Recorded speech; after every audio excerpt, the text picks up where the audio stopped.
tal, Paco? No amarte, cariño. Bueno, gracias por... No, por estar gracias. siempre ahí, la verdad. Gracias a ti porque has venido aquí, quieres compartir esto conmigo y para que todo el mundo sepa, tú has tenido una pérdida importante esta semana que es a partir de lo que vamos a hablar. Sí, ¿Qué ha pasado exactamente? Cuéntanos. pues mi madre falleció este domingo. Vale, ¿qué le pasó? Primero, ¿cuántos años tenía tu madre? Mi madre tenía 80 años. 80. Vale.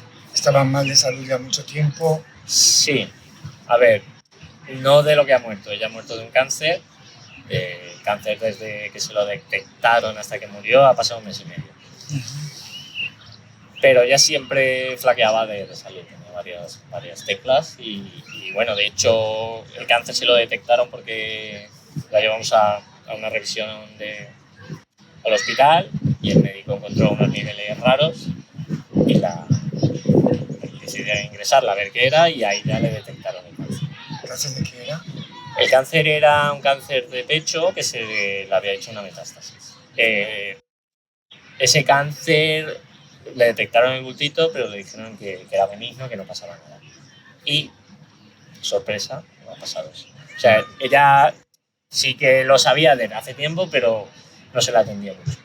Entonces, su estado de salud siempre hemos pensado que era de una persona de 80 años. Enfermiza. Sí, que ya tenía también diabetes. Entonces, nada, tenía varios problemas, aparte de que ya estaba prácticamente ciega. ¿Ciega porque tenía cataratas o otro tipo de enfermedad? No, bueno, ella ciega creo que por la diabetes siempre tuvo la vista mal y entonces se le iba haciendo como oscuro. Y tenía miopía, tenía de todo.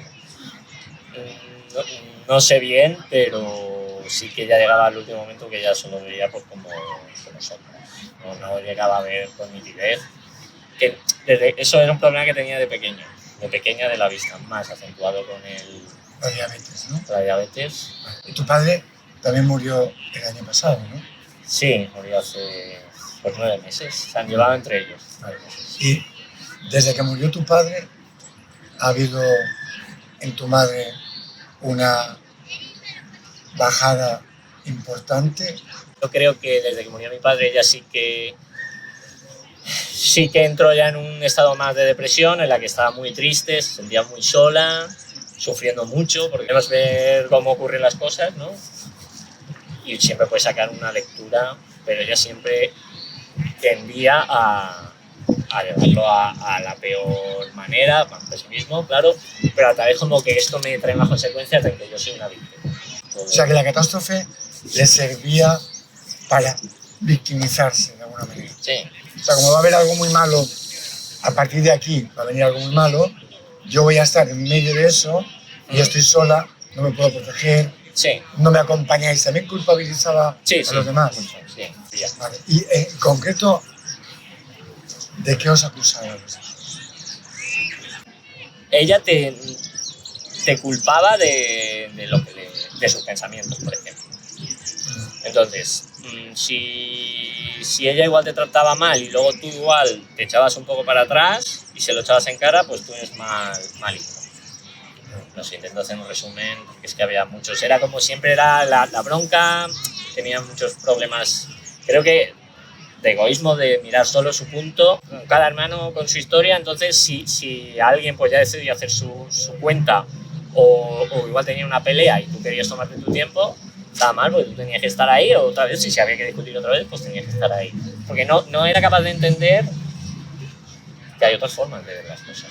Entonces, si esta es mi forma porque se me pasa por la cabeza, es que es así. Me llama mucho la atención que cuando te llamé, cuando me ha muerto tu madre, me dijiste que los hermanos estabais hablando, supongo que de tu madre, ¿no? Te imagino. O de la situación que se había creado con tu madre, ¿no? Sí. Y me llamó mucho la atención porque con tu padre no pasó eso. No, claro. Es que... ¿Por qué? ¿Cuál es la diferencia? Bueno, yo lo que he visto, que siempre tenemos una esencia, ¿no? O una forma de hacer las cosas. Y eso al final te marca. Yo, por ejemplo, con mi madre, ¿cómo la recuerdo? Cuando... A ver, yo pongo siempre el ejemplo con mis hermanos, es como... Si tú imagínate que tienes un novio, no digo mis hermanos, imagínate que tienes un novio que es muy bueno, que te quiere, te dice que te quiere, que te hace regalos, que tal, y luego un día te pega una paliza. Y que eso lo puedes repetir varias veces. ¿Tú al final qué recuerdas? Tú siempre recuerdas que te ha pegado una paliza. Entonces eso pasaba con mi madre, perdía el control, te decían muchas burradas, te llegaba a agredir físicamente. Entonces, cuando nos hemos reunido siempre hemos recordado todo el follón que ha armado. Me sabe mal porque yo la quiero mucho porque es mi madre, pero realmente cuando nos hemos reunido todos coincidíamos en eso. Y con mi padre ha pasado lo mismo. ¿Qué ha ocurrido aquí? Y no tenía esos conflictos como con mi madre. Con mi padre siempre recuerdo una persona que ha sido paciente o que no le ha dado importancia a las cosas normales, a llevarse bien, a me da igual el dinero. O sea, han sido como dos ejemplos diferentes, pero el de mi padre siempre conecto con una sonrisa. Y con mi madre es con un dolor. O sea, con mi padre siempre recuerdo, pues, puedo recordar muchos momentos buenos, y con mi madre me ha costado porque los otros me comen el espacio. Y cuando ha pasado, en el día del velatorio era así. Cuando muere tu madre y tienes esos recuerdos que dices tú, me imagino que habrá un momento de mucha como zozobra, ¿no? Sí. De mi madre, la quiero, sí. Pero por otro lado no sé qué, y mis hermanos igual. Entonces, no sé si habéis utilizado esto para, de alguna manera, punto medio, ponerlo en su sitio y... Sí, pero al final, Paco, cada uno tiende a contarse las historias de una manera. Y eso sí que últimamente lo estoy viendo mucho, que un mismo hecho es interpretado por varias personas y a la vez cambia lo que ocurrió. Entonces, claro, sí que hemos llegado, vamos, es que era obvio, es que con mi madre costaba mucho de ir a un sitio y que mi madre no hablara mal de alguien. O no criticara, por ejemplo, a mi padre. Entonces, todas esas cosas sí que las tenemos en común. Es que la mamá, madre mía, la mamá como era, la mamá como nos hacía sentir. Pero en hechos que igual tienen que ver con la gente, o sea, un hecho concreto que ocurrió con alguno de mis hermanos, es curioso cómo yo lo veo de una manera y él de otra, y el hecho ocurrió de maneras diferentes. Y solo me ha llevado a conflictos, pero también depende con la persona que sea, porque, no sé, yo me considero más abierto y, bueno, igual es un error mío también, pero sí que cosas que han ocurrido, que he oído de varios puntos de vista, no llegar a un acuerdo, ¿no? Entonces dudo de que tengamos un consenso. Y bueno, el tema como se ha tratado lo de la herencia y tal, y se va a tratar, es toda incertidumbre y me da miedo, porque veo gente desconfiada y veo que no se acaba la historia, que el legado de broncas que no sé, que yo aprendí en mi familia, que mi madre ya lo traería de antes también, sí que la tendré. O sea, lo que te iba a preguntar antes, que si tú en privado o con tus hermanos habéis podido llegar a ver que tu madre a su vez viene de un árbol genealógico, ¿no? Sí. Donde ella, toda esa forma de ver el mundo, esa forma de reaccionar, la aprendió en algún sitio. Entonces, esto viene como una cadena, ¿no? Sí. Que ella a su vez, por ejemplo, una cosa que yo creo que cuando eres padre vas aprendiendo con el tiempo, que te das cuenta de que muchas cosas que haces las haces por miedo. Sí. Tienes miedo de que a tu hijo le pase algo y de repente te enfadas, a lo mejor, digo por decir, pero a lo mejor la época en que tú tenías 18, 20, 22 años, a lo mejor si tu madre tenía miedo de que tú entraras en el mundo de la droga o en el mundo de las malas compañías que se decía. Sí. Entonces, si no se expresa el miedo de una manera como Marce, ven aquí conmigo, vamos a hablar, tal. Si no se hacerlo así, que creo que es el gran cambio de esta generación. Sí. Si no lo se hacer así, porque yo lo que mamaba es, primero, ni darme cuenta de que tengo miedo, o sea, ni saberlo. Sí. Y luego, lo que me está produciendo el miedo, que no sé qué tengo, como es incontrolable, tengo que evitar que mi hijo vaya o haga, porque ni siquiera sé que yo estoy intentando controlar mi miedo. Entonces, lo que creo es que lo estoy haciendo por su bien. Y como no sé hacerlo de otra manera, me enfado, le hago chantaje, por supuesto, emocional, me embronco si esto no llega, incluso cierro la puerta si hace falta para que no salga, lo que sea, con tal de que mi miedo sea contenido, ¿no? Que entonces lo que hacen son hijos que son inmaduros vitalmente y emocionalmente, porque no saben enfrentar ningún peligro, ¿no? Entonces, tú o tus hermanos habéis hecho esta reflexión de dónde viene madre, ¿no? De qué sitio, de qué... Cuando digo sitio no quiero decir un sitio físico solo, sino un sitio familiar, un sitio donde también ha habido violencia. Sí, porque venimos todos de muchísima violencia, de muchísima inconsciencia emocional. ¿Esto con tu madre lo podías ver? Pues mira, a ver, antes de... Primero, que creo que sí que ahí la has dado en el clavo un poco, porque justo yo cuando me he ido a despedir de mi madre, que eso lo hemos hablado, lo importante que es despedirse, ella me decía, hijo, que sepas que os quiero y todo esto lo he hecho por vosotros. Porque también uno sabe, de una manera inconsciente, pero sabe que para contener su miedo ha hecho cosas que a los demás les han hecho daño. Lo sabe. Entonces, hay un tipo que me gusta mucho, que habla de él, Frank Ostaseski, que trabaja con enfermos terminales.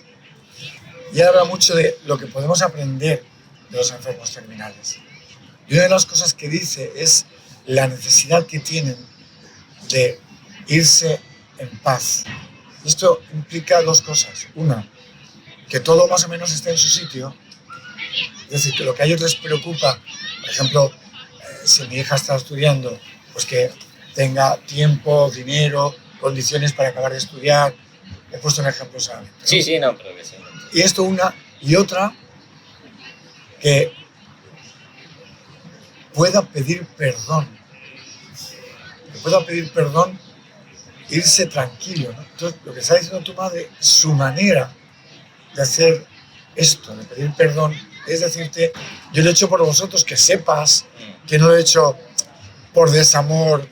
Sí, de hecho ella me lo ha explicado tal cual. Perdóname, hijo mío, que sepas que todo lo que he hecho ha sido por vosotros. Esto nos lleva, perdona que te corte, a algo que veníamos comentando por el río. Tú me has dicho que no sabías si ella era consciente de que se moría. Y de que en la despedida tuya había a punto... Sí, que no sabía si ella estaba consciente de que yo me estaba un poco despidiendo de ella. Entonces yo te decía esto, que ella es mucho más consciente seguramente que tú. Sí. Y cuando ella te pide perdón de esta manera, es que sabe que se está yendo y quiere irse en paz, irse tranquila. Entonces es un momento muy interesante porque ella te ha pedido perdón. Ahora el tema importante es si tú puedes perdonarla a ella. Perdonarla a ella significa en primer lugar, entenderla. O sea, para perdonar a alguien hay un punto de rabia que es necesario sacar, que ya le habéis sacado tú y tus hermanos, y ya está. Quiero decir que cuando la rabia ya llega un momento en que ya ha salido, ya dices, bueno, ya está. El siguiente paso, ¿cuál es?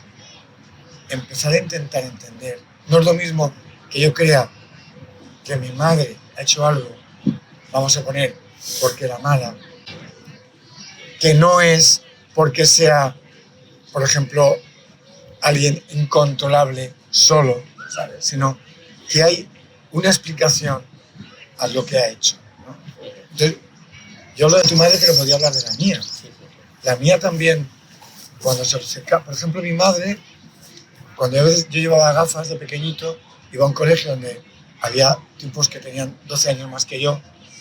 Claro, ahora no se nota tanto, pero tú tienes 6 y uno 18, él le pega el balón de una manera que tú no lo vas a sacar. Entonces, yo llevaba gafitas y me las rompían cada 2 por 3. Entonces llegaba a casa con las gafas rotas, y mi madre me gritaba y encima me pegaba. Ya. Pero no lo hacía, Estilo, sí. no lo hacía porque ella pensara que era malo o que... No, lo hacía de su propia impotencia, de su propio miedo a que un día me clavaran un cristal en el ojo. Entonces, lo que me estaba diciendo con aquello es, no sé decirte de otra manera que te protejas. No sé decirte de otra manera. Porque vienen de un mundo, a mi madre, eran mellizos y a mi madre, porque era chica además, la dieron con una madre de leche desde que nació hasta que tenía como 2 años. Una nodriza. No era nodriza, era una madre de leche, es una mujer tan pobre como tú, que ha perdido un hijo y que entonces está en la ruina de todo, estaba esa mujer.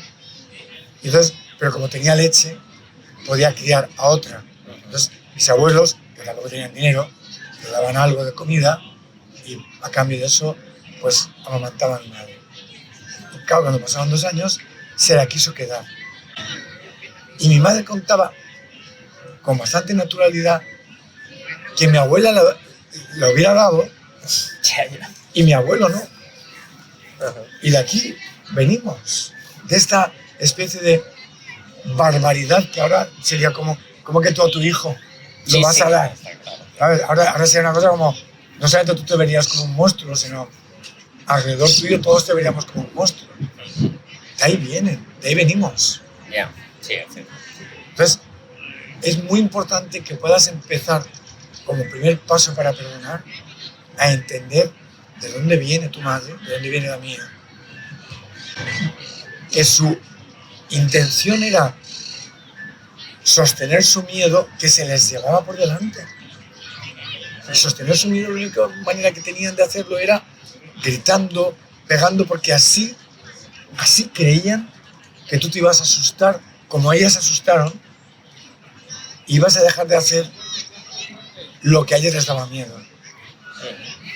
Pero claro, en este lapso de tiempo, desde que tú naciste hasta ahora, hemos cambiado tanto. Ha habido un salto tan grande de conciencia que eso de repente no tiene sentido. Y claro, te duele. Porque de repente es, mi madre, ¿por qué hacía esto? Sí. Claro, yo siempre la asociaba como que era, las costumbres de la época, pues y que como que eran inconscientes, pero claro, no la había visto así, de que en realidad sí que lo hacía porque el miedo se la comía y lo que quería era lo mejor para mí realmente. Siempre he pensado que era un poco más egoísta. Es que siempre lo he pensado, yo cariño a mi madre como egoísta. Pero claro, visto así, pues sí. Claro, pero es que fíjate tú, me hace estar más tranquilo. Tú ahora tienes 2 hijos y ya sabes, 2 hijos, la dedicación que merecen. Tú imagínate tu madre con 5 hijos. No, ya, sí. Sin dinero. Sí, ya. Totalmente encargada de, no solamente de alimentarlos, sino también de educarlos. Porque claro, y esto tenemos que ser honestos, yo creo los dos,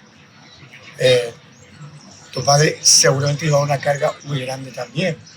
Pero, aunque parezca mentira, y aunque sea muy duro el trabajo que haces, salir fuera de casa y volver, al menos es una situación de cierto despeje mental, ¿no?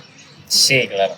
Una mujer que estaba en su casa constantemente con los niños dando por el saco, 5 además, sí, ya. Con conflictos, con broncas y sin preparación emocional, era como... Bueno, sí, es como que te suelten a los leones y ya está. Y sí que es verdad, porque era muy heavy, porque mi madre tuvo una niña al año. Bueno, año y medio, un mellizo. O sea, que ya no tienes que tener una niña que se está moviendo por ahí, sino tienes que cuidar 2 bebés, más el marido trabajando. Entonces eso sí que le afectó mucho a ella. Aparte de lo que dices tú, emocionalmente, sin ningún tipo de inteligencia emocional, y tan solo con el castigo y que el Señor te está mirando y cosas así. ¿Era católica tu madre? Sí. Sí, bueno, educada en eso. Sí, era católica, de hecho ella siempre tenía a la Virgencita cuando estaba muriéndose, que la quería, que la protegía y siempre se decía que porque él estaba haciendo eso el Señor, porque me castiga. Es que fíjate, Marce, y esto me parece importantísimo que lo podamos hablar los dos hoy aquí, el salto tan grande que ha habido en 40 años, porque mi madre también era muy parecida a tu madre en esto también. Entonces, esta necesidad de explicarse de alguna manera los desastres que me vienen en la vida, esta necesidad de justificar que yo no entiendo nada, que no sé de qué va, que a mí me han soltado aquí y de repente con 20 o 22 años estoy siendo responsable de niños que tampoco sé muy bien cómo crecen, cómo funcionan, cómo alimentarlos. Hay que sacar dinero, que viene mi marido, con el que tampoco me entiendo, pero no porque sea bueno, malo o regular, sino porque no sé ni quién es, ni cómo, ni de qué manera, ni he tenido un periodo de adaptación con él, ni sé cómo funciona ser hombre, cómo funciona ser mujer, ni lo hemos hablado, ni lo vamos a hablar nunca. Entonces, esta necesidad de algo que dé explicación, justifique y me tranquilice. Entonces, claro, la religión católica se hizo para eso, igual que todas las religiones, para que tú tuvieras miedo, volvemos al miedo otra vez, no hicieras algo que socialmente era peligroso y luego para que tuvieras una explicación básica y con ella te conformaras. Bueno, también era básico el conocimiento de aquella época. O sea, quiero decir que... Había mucho más de lo que la religión. Sí, pero dice. no, pero se lo calma. O sea, quiero decir... No, quiero decir, sabes que hay una parte que se llama la parte exotérica de la religión y la parte esotérica. Entonces, la parte exotérica, en todas las religiones, por ejemplo, también en el judaísmo, en la religión musulmana, está igual, ¿eh? La parte exotérica es la parte de las leyes, la parte de una explicación muy infantil. Entonces esta la hacían con plena conciencia un grupo de sabios para intentar canalizar la situación. Por ejemplo, la religión musulmana empieza en Arabia Saudí, Sí. un sitio con 40 grados de temperatura, desierto. Claro, allí comer cerdo es una locura. Ya, no sé. Entonces, claro, ¿qué dicen? Se prohíbe el cerdo. Es lógico, porque lo que quieren es preservar a su población. O beber alcohol. No lo mismo beber alcohol en Rusia, que ya hace daño, ¿eh? Ya, pero que allí, claro. Pero que hay mucho frío y tal. Hipotimia y que te claro, tú beber alcohol, y más alcohol, digamos como el anís, por ejemplo, a 40 grados en el desierto es que te mata. Sí, que luego también sería un poco de controlar para que estuvieran más centrados en su familia o en construir cosas. Claro, porque claro, porque también es toda la familia y tal, que también es... ¿Por qué se casan en la religión musulmana con varias mujeres? Porque eran pocos hombres y además se hacían la guerra, iban a menos, perdidas, sí. Entonces había que aprovechar su capacidad de reproducirse para que la población creciera. Entonces la religión exotérica. Y la esotérica era lo que no decían en público, sus dudas, sus certidumbres, sus conocimientos, que era mucho más que lo que salía. Entonces, nosotros hemos mamado la exotérica, y tu madre y mi madre, no te quiero ni contar, además, generalmente iba vía mujer. Sí.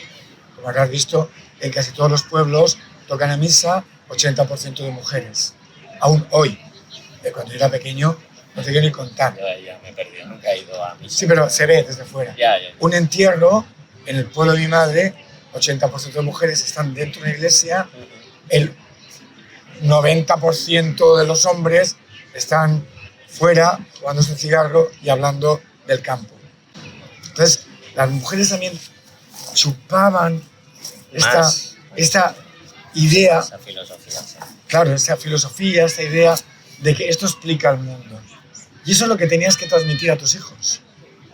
Mientras que el hombre lo que tenía que transmitir era cómo ganarse la vida, cómo salir al mundo. Sí. Es decir, la mujer era cómo vivir y el hombre era cómo salir al mundo. la forma de ver la vida y la forma de ganarte la vida, ahorrar, tener dinero, incluso montar una familia, pero desde la perspectiva de que tú puedas mantenerla y cómo relacionarte con los demás. Entonces, esta dicotomía a veces era un peso enorme para una mujer. Porque una mujer tenía hijos con 22 años. Si ahora mismo una mujer o un hombre de 22 años tiene dificultades para saber de qué va esto, incluso con 60, Bueno, de hecho, mi madre tuvo su primera hija con 22 años. Claro. O sea que, Imagínate igual, sí, era muy... Bueno, el peso que le cayó encima, ¿sabes? ya. Entonces, esto quería transmitirlo muy claro, entender de dónde viene. Vale. Segunda cuestión importante para perdonar es entender qué haces. ¿Qué haces aquí? Entonces, aquí estamos, en este momento en la vida, estamos haciendo un camino de aprendizaje. ¿Cómo aprendes? Equivocándote. Sí. Entonces, tu madre, mi madre, yo, tú, todos, estamos equivocándonos constantemente.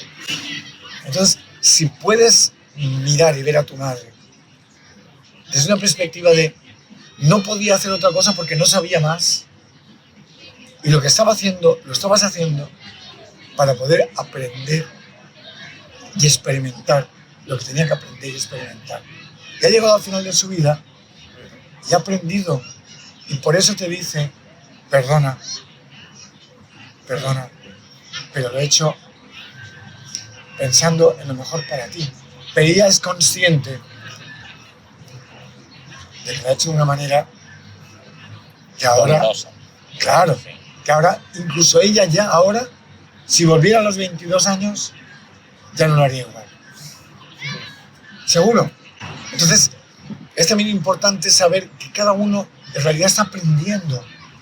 Claro, es muy difícil para mí, por ejemplo, si alguien me pega, poderme dar cuenta de que el otro está aprendiendo de esta experiencia. Claro, le estás pegando. Pero si tienes esta distancia, sobre todo ahora que ha muerto, de poder decir, wow, estaba aprendiendo. Y si ella estaba aprendiendo, yo estaba aprendiendo con ella. ¿Qué? No lo sé. Pero yo tenía que estar en su marco de aprendizaje para aprender yo también lo que yo tengo que aprender. Por ejemplo, así, a bote pronto, a perdonar. Bueno, sí. Y entender que no lo hace como por egoísmo, sino al contrario.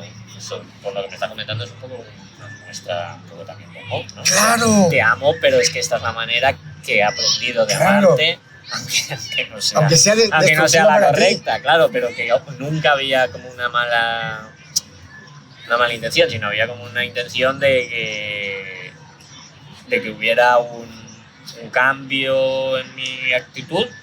Siempre era mío, ¿no? Desde el suyo, que eso igual aún me cuesta un poco como... Pero es porque ella tenía toda la responsabilidad de que tú lo hicieras bien.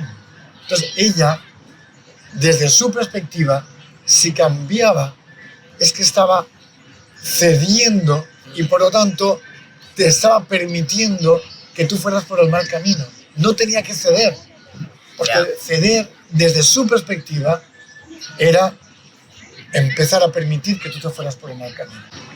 Y tenía que ser dura. Es esto que traducido a otro ámbito, es esto de si me permito ser vulnerable, se me van a subir a la chepa.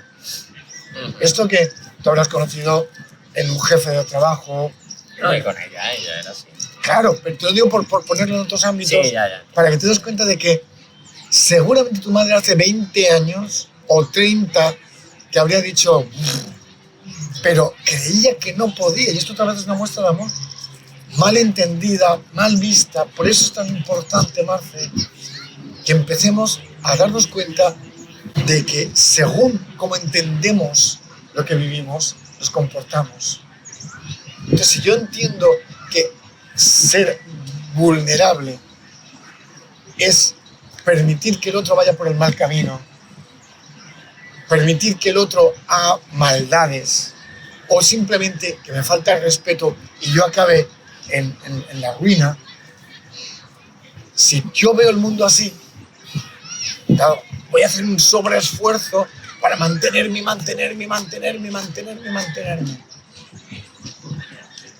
Claro, en el fondo es un acto de amor pésimamente mal entendido. Ya, pero sigue siendo un amor y no un odio. Claro, realmente. claro. Y no es que... Claro. Igual que, por ejemplo, cuando tú has dicho, mi madre siempre criticaba a alguien. Claro, porque el mundo no le cuadraba. No le cuadraba. Y entonces, como no le cuadraba el mundo, tú lo haces mal. Porque no me cuadra, primero. Y segundo, porque yo tengo una sensación de que yo tampoco lo hago bien. ¿Y qué hago? Proyectar en los demás todas las partes mías que yo no conozco. Ni aceptas. Exactamente, ni aceptas, que están ahí, las veo en los demás, constantemente. Ya. Entonces, claro, cuantos más partes hay ocultas de mí, más gente veo a la que criticar. Sí. Cuanto más en paz estoy conmigo, más tranquilo estoy con los demás. Entonces, es muy importante que puedas ver esto, y detrás de esto hay dos cosas más que quería decir. Una, si perdono a mi madre, y sobre todo ahora que estamos, me perdono a mí, porque hemos hablado de ella. Pero todos tenemos una parte, todos, en la que, wow, te he insultado, me he portado peor de lo que yo creía contigo, como tú me hacías esto, yo tenía ganas de que te fueras a tomar viento, como todos tenemos esta parte. Porque claro, nos han hecho daño. Y el que te hagan daño nunca es gratuito. Nunca. Si tú me haces daño, yo podré encajarlo mejor o peor, pero me está llegando. Si mi madre me pega, o a mí me pegaba, claro, hay una parte mía de, me estás haciendo daño, me estás avasallando, me estás faltando el respeto, me estás hiriendo. Mi reacción no puede ser de, mamá, cuánto te quiero. Es que tal cual. ¿No? Es que es así, siempre me ha pasado. Es el ejemplo que te he puesto antes de que tienes un novio que te quiere mucho, pero luego te ve una paliza. Al final, yo me quedo con la paliza. Tío, esto no te lo puedo aceptar ni lo puedo olvidar. Y si puedo, te devuelvo algo. Verte como antes de la paliza. Y si puedo, te devuelvo algo de la manera que sea. A lo mejor es porque quiero devolvértela, pero a lo mejor simplemente es por protegerme y por lo tanto te ataco. O simplemente es, me voy, porque para estar aquí, que tú me hagas daño, me voy. Entonces, ahí también hay una parte con uno mismo de culpa. Sí, porque yo tengo culpa, claro.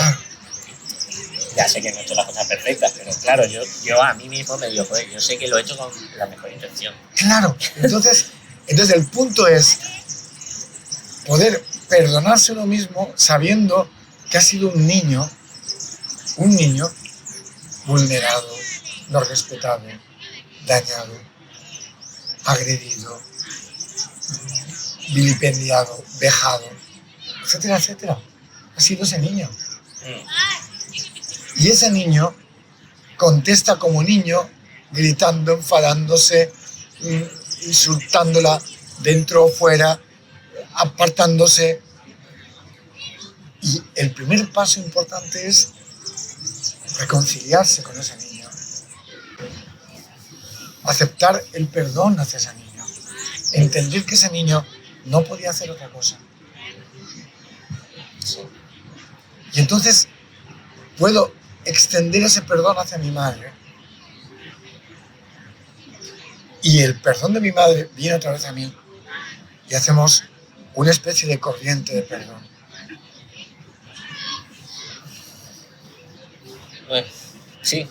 No estoy diciendo que se puede hacer en un instante, ¿eh? Yo estoy hablando de un proceso que requiere un diálogo interno y un escuchar y un poder entender que yo también estaba ahí, pero que yo también era alguien que no sabía más. He hecho lo que he podido. Y que en medio de lo que he podido, estaba hasta el final con mi madre. Y que en medio de lo que he podido, y en medio de que me ha insultado o que me ha pegado, en medio de todo eso, la quiero y la he acompañado. ¡Wow! Eso es grande. Sí, sí. Entonces, también mirar de uno mismo, no la paliza, sino mirar de uno mismo el amor que también has tenido por tu madre. Y eso lleva una inmensa liberación. Porque es como el último paso que te quería hablar, ¿no? Esta liberación que implica, dejo que mi madre se vaya. Y no físicamente porque ya no está. Dejo que se vaya de mis angustias, de mis darle vuelta. Dejo que se vaya de mí para estar en paz con ella. Para desearle que allá donde esté, como esté, de la manera que esté, que ni lo sé, ni puedo saberlo, que le vaya lo mejor posible. Que haya aprendido lo que tenía que aprender. Y si es cierto que volvemos a la vida, que vuelva con todo mi amor. Y esto a uno lo deja tremendamente en paz. Sí. Y desde este espíritu poder afrontar lo que va a venir ahora. Desde ese espíritu de ha sido aparentemente muy caótico todo, pero madre nos quería y padre nos quería. Ir a la reunión con ellos con este espíritu, no contándoles la película, sino tú en otra situación personal completamente diferente a la que irías si tú crees que tu madre ha sido alguien que se ha maltratado y tu padre alguien que de otra manera tampoco ha sido el padre ideal y que además mis hermanos seguro que van a querer quedarse con, no sé, y además tengo que convencerlos porque si voy con esta actitud voy a la guerra, seguro. Y casi da igual lo que hagan ellos, yo ya estoy en la guerra. A que yo vaya con una actitud de entiendo que lo que estamos hablando, desde ahí, todos hemos atravesado un aprendizaje con mi madre y con mi padre. Y en ese aprendizaje, ¿qué hemos aprendido? A ser desconfiados.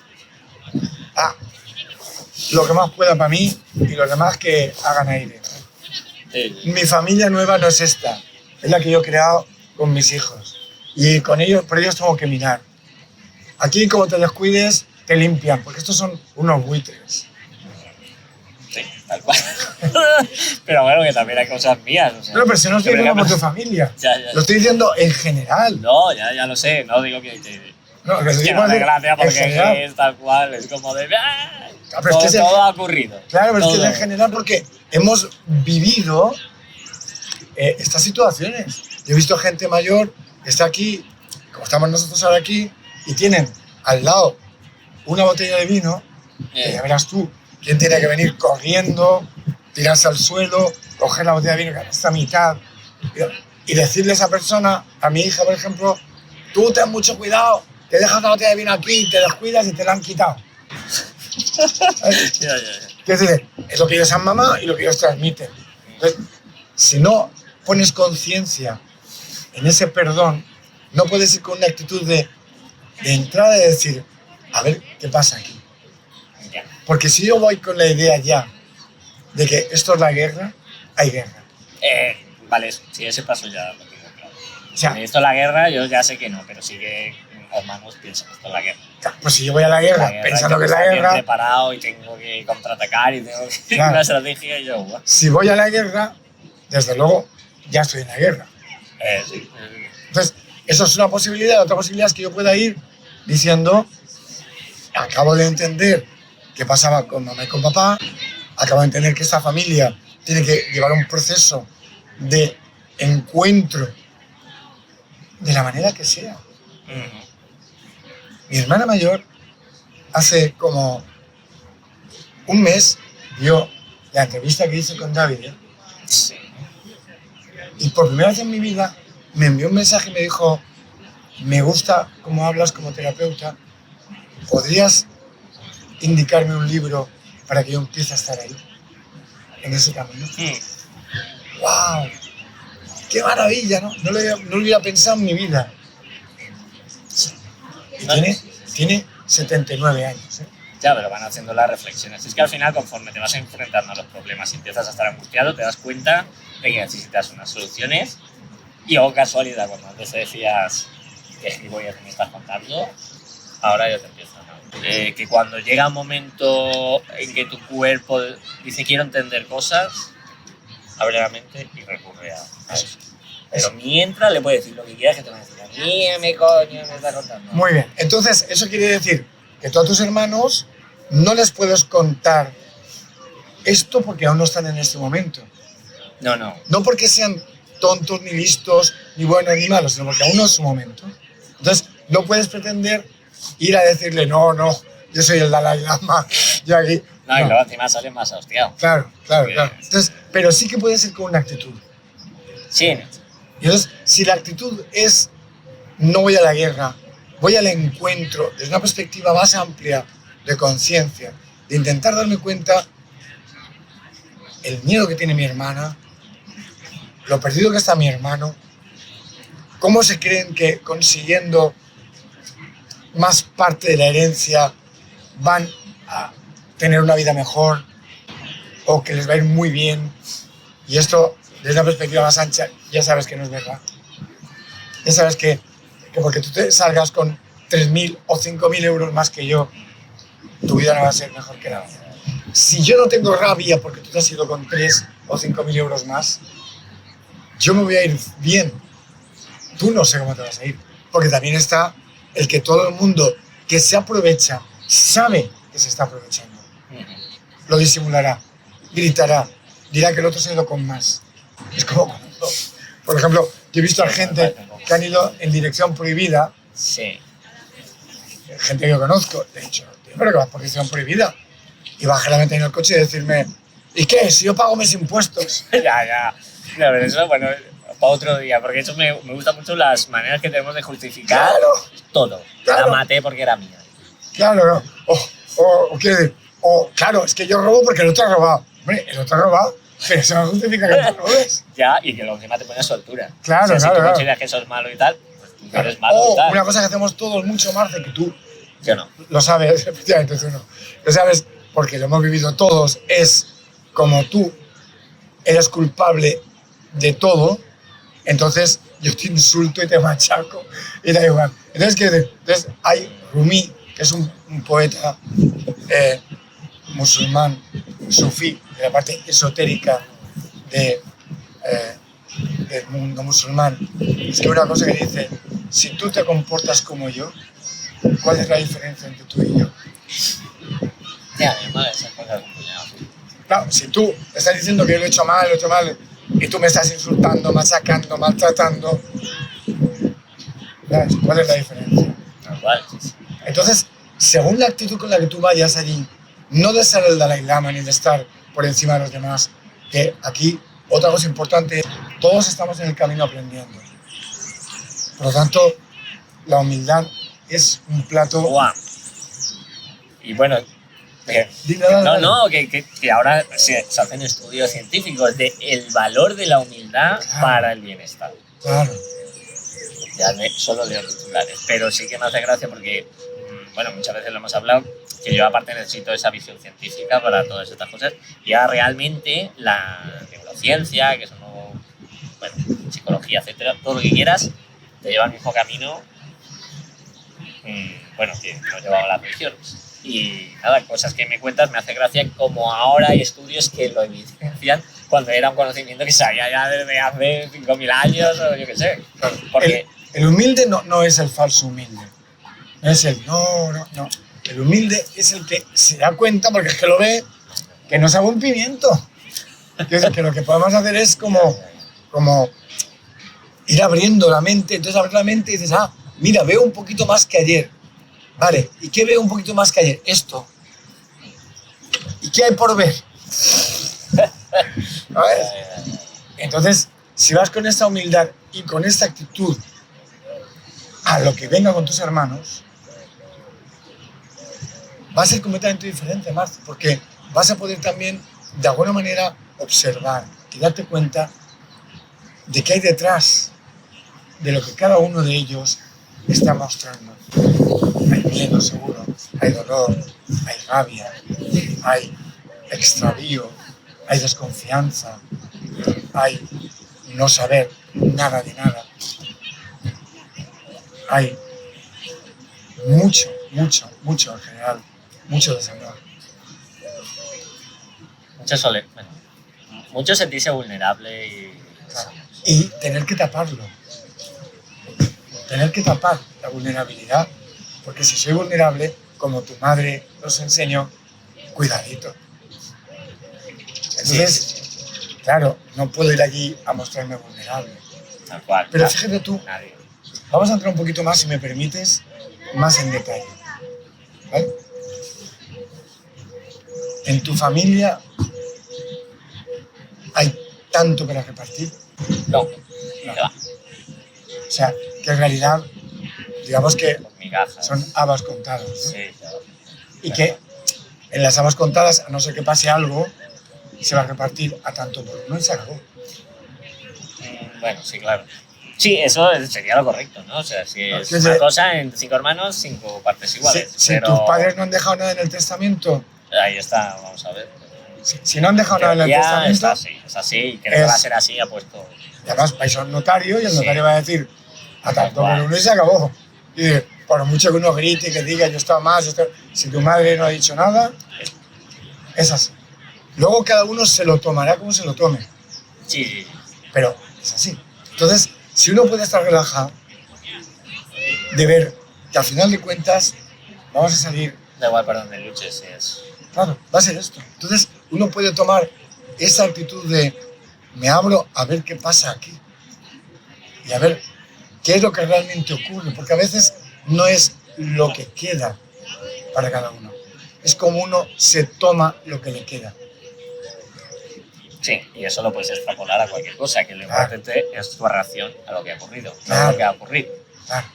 Claro, porque por ejemplo a lo mejor tu hermana, la que ha cuidado a tu madre, estoy diciendo por decir, Ya.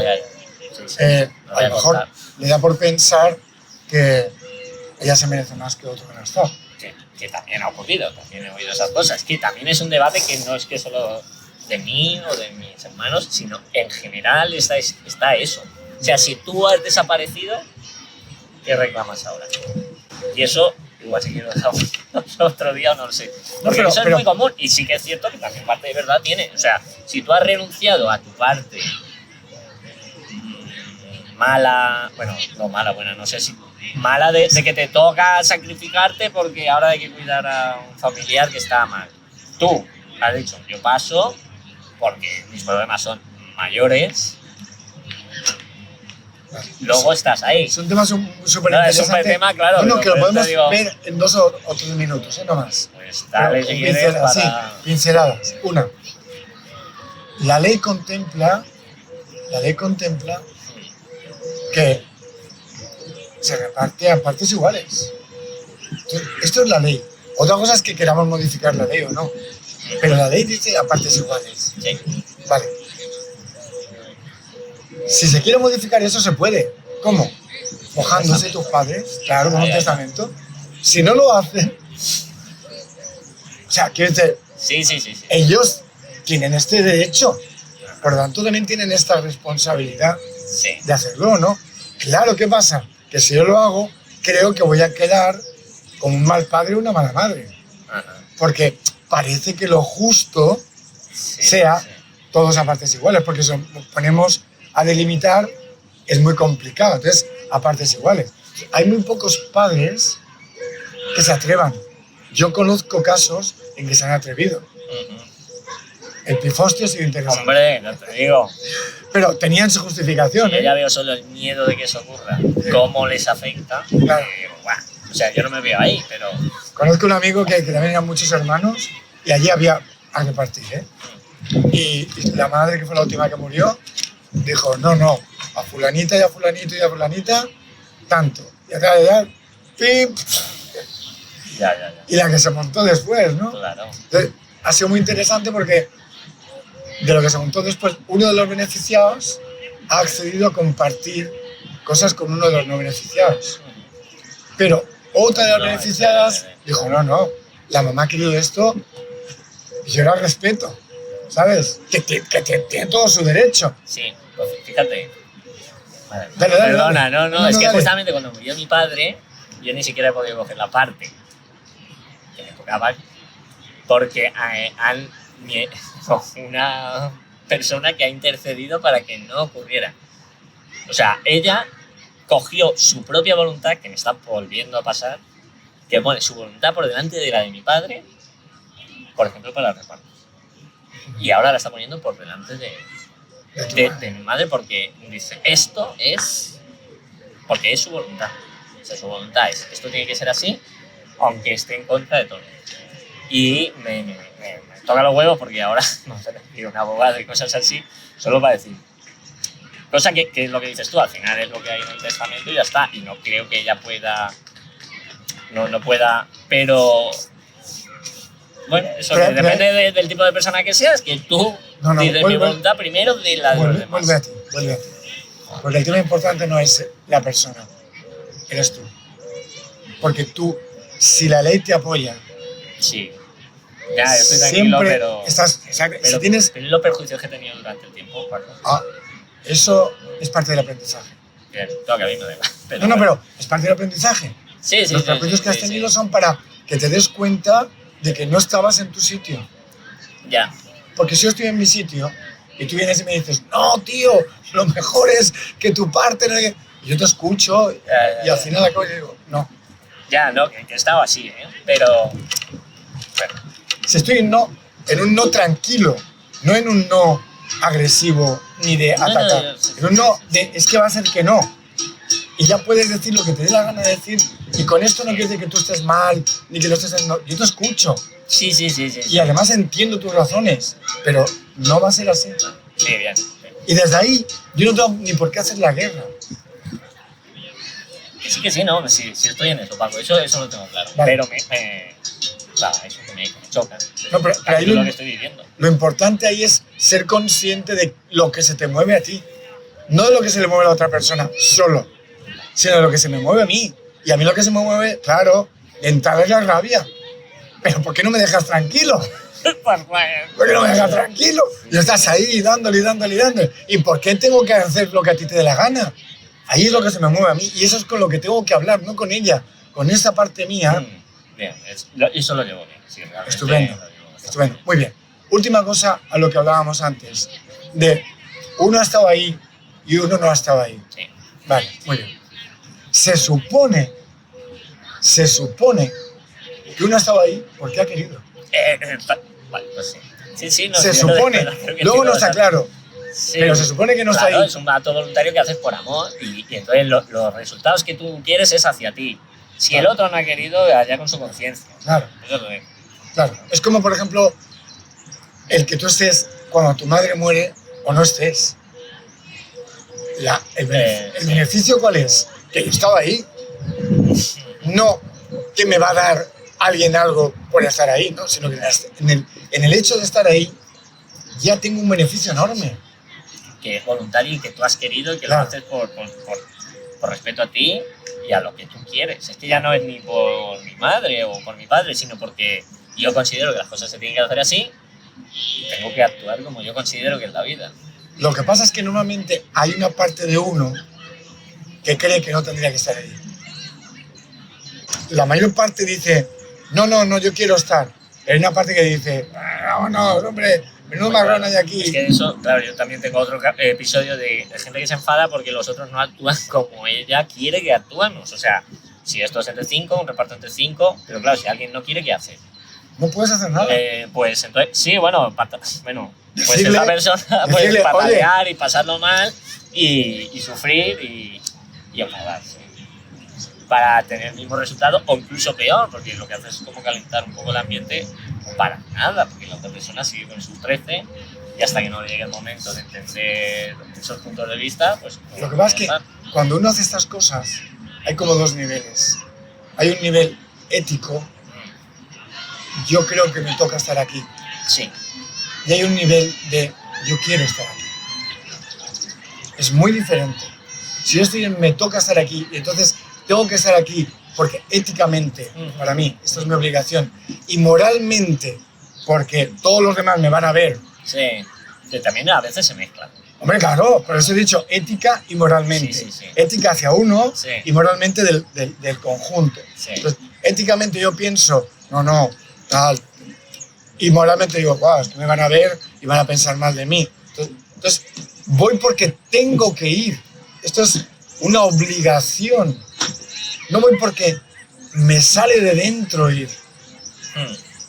Y hay una diferencia muy grande. Si yo pienso que tengo que ir, cuanto antes me vaya, mejor. Cuanto menos tiempo esté, mejor. Porque eso no es plato de gusto para nadie. Entonces, cuanto más se reparta, mejor. Ahí no hay conciencia. Ahí no hay conciencia. En cambio, si yo voy porque yo quiero, yo puedo irme cuando quiera. Estoy tranquilo. En el estar, ya estoy teniendo el beneficio. No viene un beneficio después. Ya lo tengo ahí. Ya me he quedado con la alegría de abrazar a mi madre, de abrazar a mi padre, de poderlos despedir. Yo tengo, por ejemplo, Marce, una imagen muy clara de estar con mi madre en el momento que murió. Estaba mi hermana en un lado, mi otra hermana a los pies y yo en el otro lado. Y diciéndole, me da igual lo que piense cada uno, yo diciéndole, mamá, tranquila, todo está bien. En el otro lado te están esperando. Porque yo lo que quería es que a ella le sirviera. Ya. Y entonces me salía de dentro a borbotones, tranquila, todo está bien. Y poder haber estado con ella en ese momento en que yo vi a dos dedos cómo dejaba de respirar. ¡Wow! Eso no tiene precio. Me da igual, si hubiera tenido 800 hermanos y 797 no hubieran venido, ellos se lo han perdido. Porque Cierto. eso me lo voy a llevar para toda mi vida. Sí, yo recuerdo momentos. Es que claro, yo soy muy melancólico, me gusta. Claro, yo ahora recuerdo muchas veces cuando mi madre estaba pues paliativa y yo le ponía la música, estaba con el bolero, igual la acompañaba, y ese poquito de felicidad me llena un montón. Claro. Y haber estado ahí con Claro. mi padre, acompañarle las noches que estaba en el hospital, que ya sabía que se acababa. Y nada, es que de verdad, luego cuando se acaba todo, lo aliviante es todo lo bueno que has podido hacer. Y lo que se te queda retorcido es todo lo que estaba pensando en otra cosa. Vamos a acabar con eso, si te parece. Sí. Porque eso me parece muy importante. Uno solamente puede hacer lo que en ese momento hace. Ha elegido, pero elige desde donde está, con los conocimientos que tiene, con las circunstancias que tiene, con el mundo que tiene, con físicamente cómo se encuentra. Y desde ahí, lo que ha pasado es lo que tenía que pasar. A posteriori, lo que ha pasado es lo que tenía que pasar. No podía pasar otra cosa. Y ese punto es el punto de máximo aprendizaje. Entonces, la culpa no ayuda a que tú aprendas. La culpa, al revés, aplasta el aprendizaje, porque con lo que te quedas es, tenía que haber sido de otra manera. Y no podía ser de otra manera. Ha sido lo mejor que podía ser, porque ha sido lo único que podía ser. Y ahí es donde hay que encontrar el aprendizaje, en lo que ha sido, no en lo que podía haber sido. Y para conectar con lo que ha sido, uno tiene que tener la claridad de que no podía ser de otra manera. Y ahí no hay culpa, ahí no hay culpa, ni hay modificación posible, ni hay esto de tenía que haber sido de otra manera. Eso no existe. Ha sido como podía ser. Y la otra persona lo ha vivido desde su... Solo podía ser como él lo estaba viviendo. Y desde ahí, que hay libertad de elección, pero una vez eliges, es lo que es y no puede ser otra cosa. Desde ahí hay un encuentro. Mamá, papá, estoy haciendo aquí lo que yo sé hacer, que es lo que en este momento te doy. Y aquí esto te lo doy con todo mi amor. En ese sentido, Marce, nos maltratamos mucho. estamos siempre queriendo y creyendo que hay que hacer lo que no hemos hecho. No, es lo que he hecho, está lleno de amor. Lo que pasa es que no lo sabía hacer mejor. Y desde ahí, poder estar en paz. Tu madre se ha muerto, se ha ido, el camino sigue. Ojalá estés en lo mejor que puedas estar. Mi alma va contigo y te dejo que te vayas. Y todo esto se lo puedo transmitir a mis hijos. Porque un día te acuerdas que hablábamos en el Wanda y hablábamos de la importancia de que tus hijos también sepan que cuando tú estés en una situación, a lo mejor como la de tu padre, que ellos puedan saber que estar ahí a ellos los puede alimentar. No porque sean víctimas para hacerte algo a ti, sino porque ellos se pueden reconciliar con ellos estando contigo. Ok, ¿lo dejamos aquí? Muy bien, Paco. Muchas gracias a ti, Muchas joder. gracias. Que va a ti por ser tan honesto y por estar aquí. Ya. Vale, igual lo corto todo.